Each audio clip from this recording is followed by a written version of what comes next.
এই যে বিরিয়ানিটা দেখছো বন্ধুরা, এটা নাকি ভগবানকেও ভোগ দেওয়া যেতে পারে। আর এটা হলো সম্পূর্ণ একটা নিরামিষ বিরিয়ানি, যেটার খোঁজেই আমরা এসে উপস্থিত হয়েছি এখানে। বন্ধুরা, আমরা আমিষ খেতে তো সকলেই ভালোবাসি, কিন্তু নিরামিষের মধ্যে কি খাওয়া যায় বলো তো? তো তারই জন্য নিরামিষের একটা আইটেম দেখাতে আজকে চলে এসেছি জয় জগন্নাথ বিরিয়ানি হাউস। বালুরঘাটে প্রায় নতুন ওপেন হওয়া এই জয় জগন্নাথ বিরিয়ানি হাউসে বেশ কম দামের মধ্যেই 100% গ্যারেন্টিযুক্ত নিরামিষ বিরিয়ানি কিন্তু তোমরা এখানে পেয়ে যাবে। তোমার এই বিরিয়ানি করার যে নিরামিষ বিরিয়ানি করার যে অভিনব বুদ্ধিটা কোথা থেকে? আমার মা বানায়, মানে আমার মা থাকতো মায়াপুরে, তো ওখানে মন্দির থেকে মানে বানানো শিখছে। নামটা একটু যদি বলে দাও। আমার নাম উজ্জ্বল দাস। আর কাকিমার নাম? আমার নাম জ্যোৎস্না দাস।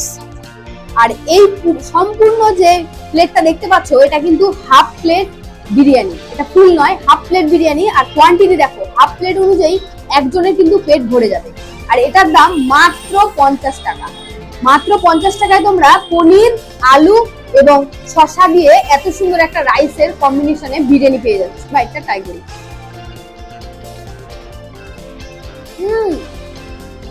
এর থেকে একটা গ্রেট সেন্ট বের হচ্ছে, যেটা বিরিয়ানির টেস্টটাকে একদম আলাদা করে দিয়েছে। দারুণ, মানে অ্যাজ এ ভেজ বিরিয়ানি অসাধারণ। আমরা তো প্রচুর মটন বিরিয়ানি প্রায় খেয়েই থাকি, মটন হোক চিকেন হোক, বাট আজকে এই যে একটু ভেজ বিরিয়ানি যে ট্রাই করছি, তার ফ্লেভারটা কিন্তু সত্যি খুব ভালো। এই বিরিয়ানি কিন্তু সম্পূর্ণই নিরামিষ। যারা প্রসাদ ভোগী রয়েছেন তাদের জন্য কিন্তু একটা দারুণ আইটেম হতে চলেছে, কারণ এটাতে কোনো রকম কোনো কিছু পেঁয়াজ রসুনের কোনো মিক্স নেই। এইটা নাকি ভগবানকেও দেওয়া হয়, আমি তো নিজেও শুনে আশ্চর্য। আমি মন্দিরে ছিলাম, যখন আমাদের মন্দিরে অনুষ্ঠান হতো তখন এই বিরিয়ানি করে আমাদের রাধা মাধবকে ভোগ লাগানো হতো। ভোগ লাগিয়ে সবাই প্রসাদ পেত। এটা প্রসাদ ভোজি যত লোক আছে সবাই পেতে পারবে। এই বিরিয়ানি নাকি ঠাকুরকেও ভোগ দেওয়া যেতে পারে, তাই আমাদের কিন্তু এই বিরিয়ানিটা বেশ ভালো লাগলো। আর তোমরা যারা যারা এই বিরিয়ানিটা খেয়েছো তারা কিন্তু অবশ্যই কমেন্টে জানাবে।